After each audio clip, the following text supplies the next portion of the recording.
You don't seem like an old person.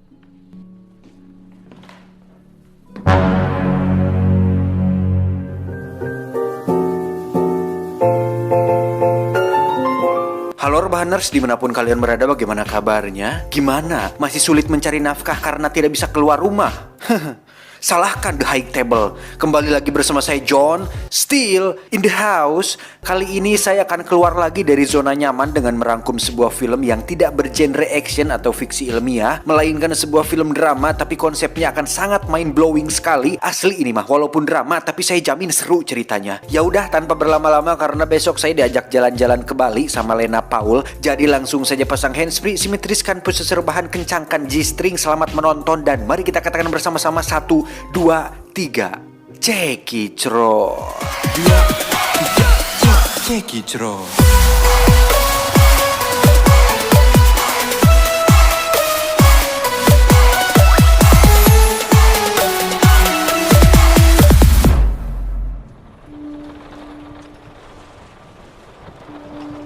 Diawali dengan memperlihatkan seorang wanita muda bersama ibunya yang sedang terbaring di rumah sakit. Beliau bernama Daisy. Merasa waktunya sudah tidak lama lagi, nenek Daisy pun menyuruh anaknya untuk mengambilkan sebuah buku catatan, di mana catatan tersebut akan menjadi awal dari kisah mengharukan seorang pria bernama Benjamin Button. Could you read it to me?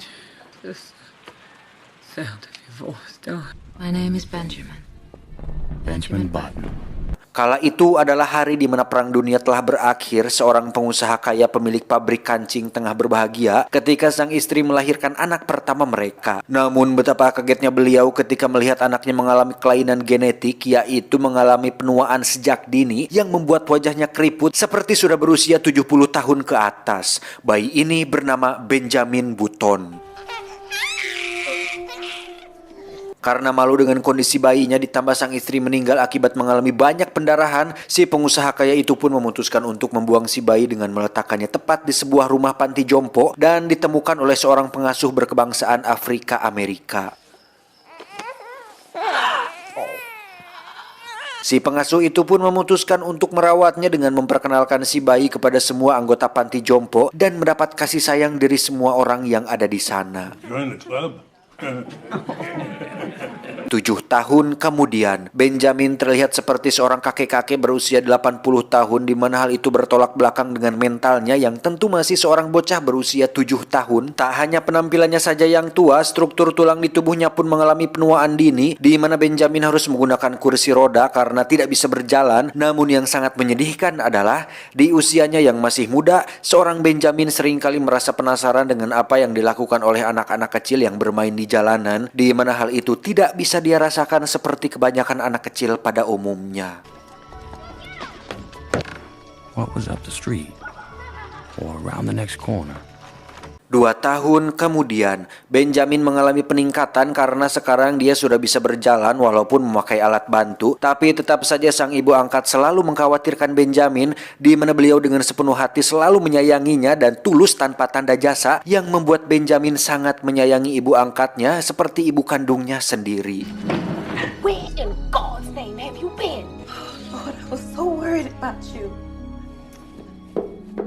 5 tahun kemudian, tepatnya pada hari Thanksgiving tahun 1930, Benjamin kini sudah bisa berjalan menggunakan satu tongkat yang membuat sang nyonya pemilik panti merasa terkejut, di mana beliau memperkenalkan Benjamin dengan cucunya yang sangat cantik yang tidak lain adalah Daisy.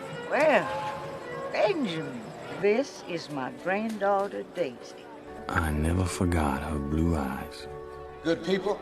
Dengan selisih usia yang sebenarnya tidak terlalu jauh, Benjamin pun akhirnya merasakan jatuh cinta pada pandangan pertama untuk pertama kalinya. Namun dengan kondisinya yang seperti itu, Daisy pun hanya menganggap Benjamin sebagai seorang abah-abah yang harus dihormati dan disegani.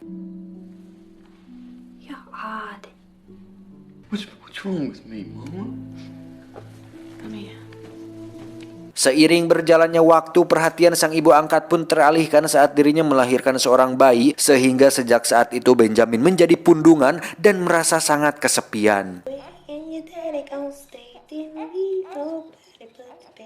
Suatu hari di panti jompo pun kedatangan anggota baru, seorang nenek-nenek yang pandai bermain piano dan mengajarkan Benjamin caranya bermain piano dengan baik dan tidak pales.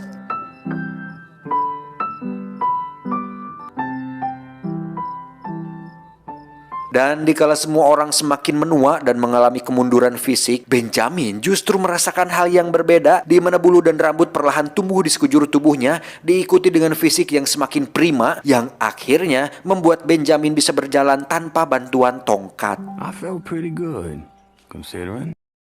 Saat sedang menikmati lautan, muncul seorang kapten kapal yang menawari pekerjaan dengan imbalan $2 per hari, dan Benjamin menerima tawaran tersebut. Dia pun bekerja sebagai kru kapal yang bertugas untuk membersihkan seluruh lantai kapal dari manuk laut, di mana sang kapten merasa cukup puas dengan pekerjaannya si Benjamin ini. Right away, sir. Untuk membebenjokkannya, kapten pun mengajak Benjamin ke sebuah rumah bordil dan mempersilahkan dia mencicipi satu wanita pengencerit, di mana si wanita tersebut merasa sangat kelelahan karena Benjamin memiliki stamina yang tidak sesuai dengan usianya yang dianggap sudah tua. How are you tonight, Grandpa? Again. Thank you. No, thank you. Tak diduga sang ayah yang dulu membuangnya ternyata sempat melihat Benjamin di sana untuk kemudian dia mengajaknya pulang, dan nampaknya sang ayah merasa peduli kepada Benjamin yang terlantarkan. Lah, kenapa dulu dibiceun atuh setan? That's awfully kind of you, sir. I'm Benjamin. Benjamin. It's a pleasure to know you. I enjoy talking to you. I enjoy drinking with you. Waktu pun terus berlalu seperti si kuning yang mengalir di sungai, yang mana Benjamin harus kehilangan satu persatu sahabat tuanya ketika si nenek yang mengajarinya piano meninggal, sehingga dia memutuskan untuk merantau dan mencari jalan hidupnya sendiri. She taught me how to play the piano. Be safe. The old ship had been refitted with a diesel engine and a new sea winch. Bertahun-tahun Benjamin ikut berlayar bersama sang kapten, hingga suatu ketika ada perang berkecamuk pasca Perang Dunia Kedua. Sang kapten dan beberapa kru pun tewas, sehingga Benjamin memutuskan untuk berhenti dan kembali lagi ke kotanya.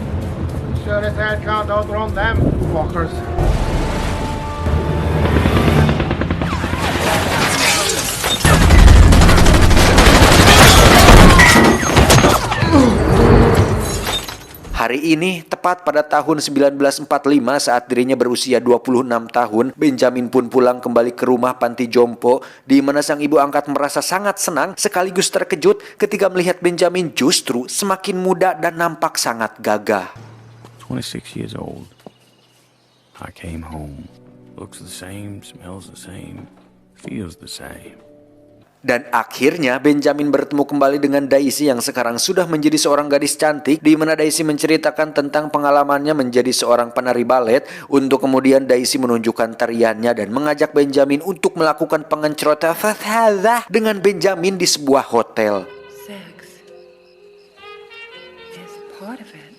It's not that I wouldn't like to. I think I just is. Namun karena iman Benjamin terlalu kuat, Daisy pun menjadi sangat insecure sehingga dia pergi meninggalkannya.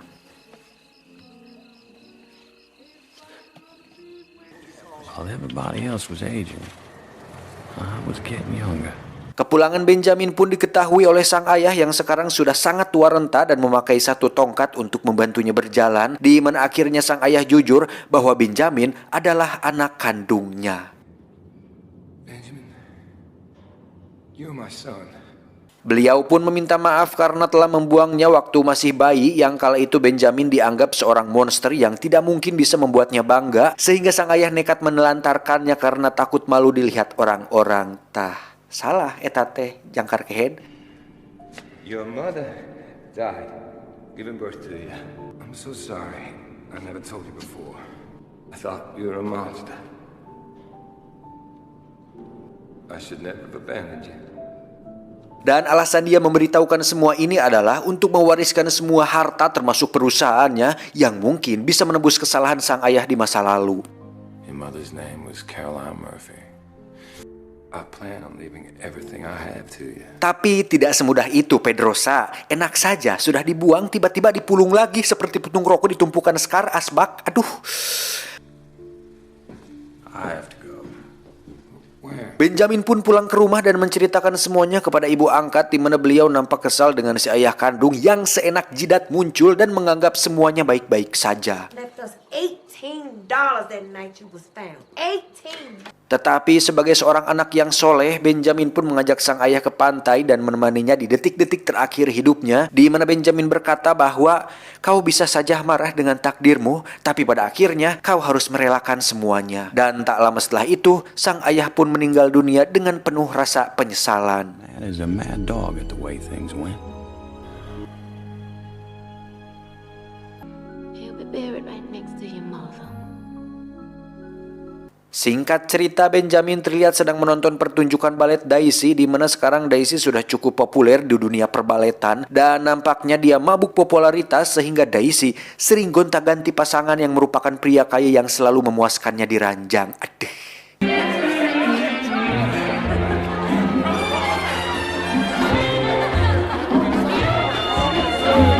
Dan seperti biasa, Benjamin pun hanya bisa terdiam tanpa banyak berkomentar, yang mana dari awal Benjamin memang tidak pernah neko-neko dan tidak banyak mengeluh seperti hidup Anda yang selalu dibiayai orang tua tapi selalu mengeluh. Loh, This is my life.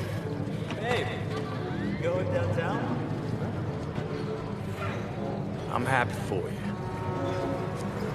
apes bagi Daisy karena 1 tahun dengan gaya hidup penuh lelaki dan mabuk popularitas, dia pun mengalami kecelakaan saat sebuah taksi tak sengaja menabraknya yang membuat Daisy tidak bisa lagi melanjutkan karir baletnya. Mamam. Saat Benjamin menjenguknya, Daisy pun begitu terkejut saat melihat penampilan Benjamin yang semakin muda dan tampan seperti Brad Pitt. Lah emang dia kan. Sehingga Daisy semakin insecure dan mengusir satu-satunya orang yang masih peduli padanya. I'm gonna take you home with me. Don't you understand? I don't want your help. Stay out of my life. Karena Benjamin bukan orang yang gampang sakit hatian, dia pun melanjutkan hidupnya dengan berlayar menggunakan kapal dari warisan ayahnya. Dan bertahun-tahun kemudian, lebih tepatnya musim semi tahun 1962, Benjamin pun memutuskan untuk mengunjungi ibu angkatnya di tempat Pati Jompo. Mama? Tak diduga Benjamin pun bertemu lagi dengan Daisy yang sudah tante-tante, di mana mereka berdua akhirnya resmi pacaran dan melanjutkan hubungan ke jenjang pernikahan. You haven't said 2 words. I don't want to ruin it. We sailed into the Gulf along the Florida Keys. Good night, Daisy. Good night, Benjamin. Mereka pun memutuskan untuk pindah ke rumah baru untuk memulai kehidupan baru. Namun tak lama ibu angkatnya Benjamin pun meninggal karena memang sudah waktunya. Hingga sekarang Benjamin tidak punya siapa-siapa lagi kecuali Daisy. Beside her beloved Mr. Wells. Bertahun-tahun mereka berumah tangga, Daisy pun perlahan semakin berkerut dan menjadi tua, bertolak belakang dengan Benjamin yang justru semakin lama semakin terlihat muda dan ganteng kayak si John. I want to remember us just as we are now. Hingga pada suatu hari, Daisy pun hamil anak pertama, di mana hal itu justru membuat Benjamin merasa ringrang karena dengan fakta bahwa fisiknya semakin remaja, bahkan mungkin dalam beberapa tahun lagi akan seperti anak kecil, Benjamin pun merasa dirinya tidak pantas menjadi ayah dan meminta Daisy untuk mencari suami baru yang layak untuk mengurusi mereka berdua. It's not fair to a child. I don't want to be anybody. Loving you was worth everything to me. I'm just not sure how to reconcile this. Did you count the toes? Benjamin pun menjual perahu ayahnya dan memberikan semua rekening tabungannya untuk Daisy dan anaknya, sedangkan dia sendiri memutuskan untuk berpetualang ke India dalam rangka mencari jati dirinya yang sebenarnya. I left before you could ever remember me. There's no time limit. Start whenever you want. Feel things you never felt before.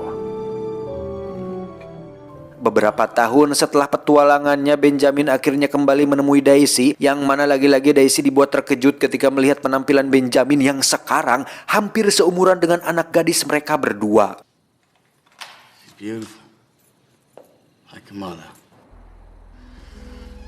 What are you gonna do? I'm staying at the Ponce Train Hotel on the Avenue. Karena sono, Daisy pun mendatangi tempat tinggal Benjamin di mana mereka berdua akhirnya melepas kangen dengan melakukan pasti kalian sudah paham. Dan setelah hari itu mereka berdua tidak pernah bertemu lagi, sekaligus menjadi catatan terakhir yang ditulis oleh Benjamin dalam buku catatan hariannya. That's the last thing he wrote. 10 tahun kemudian, Daisy pun tiba-tiba ditelepon oleh pengurus panti jompo bahwa kesehatan mental Benjamin semakin hari semakin memburuk karena walaupun fisiknya semakin muda, otaknya tetap mengalami penuaan yang membuat Benjamin mengalami penyakit Alzheimer atau lupa ingatan seperti seorang kakek-kakek konvensional pada umumnya. Police found this with him, this address. Let's get your name in it. Tell Mr. Hernandez that Benjamin is one of us. If he needs a place to stay. Dan Anda semua yang ada di rumah akan sangat dibuat terkejut ketika melihat Benjamin yang sekarang nampak seperti seorang bocah berusia 12 tahun. Do I know you? Dan sejak hari itu Daisy memutuskan untuk mendedikasikan hidupnya kepada Benjamin sebagai bukti bahwa cintanya kepada Benjamin bukan hanya sekedar kata-kata aku sayang padamu seperti yang sering Anda ketik di WhatsApp untuk pacar Anda, ngemeng doang sayang-sayang, ari dikawin hante. Aduh. I have a feeling there's a lot of things I can't remember. Well, like what, sugar? Benjamin! I can see everything. I can see the big river. That's right, you can see everything, sweetheart. Seiring berjalannya waktu, fisik Benjamin pun mengalami kemunduran yang membuatnya terlihat semakin balita, di mana Daisy yang sudah tua merawat Benjamin dengan sepenuh hati seperti perlakuan seorang nenek kepada cucunya sendiri. Wanjir, ini mah asli mind blowing sumpah.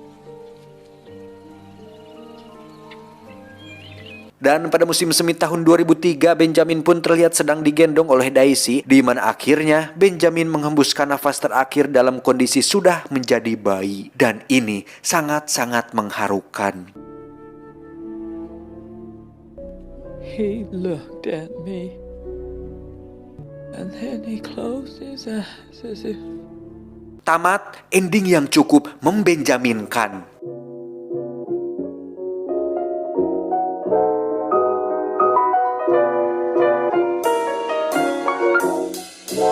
Waduh, ini mah gila.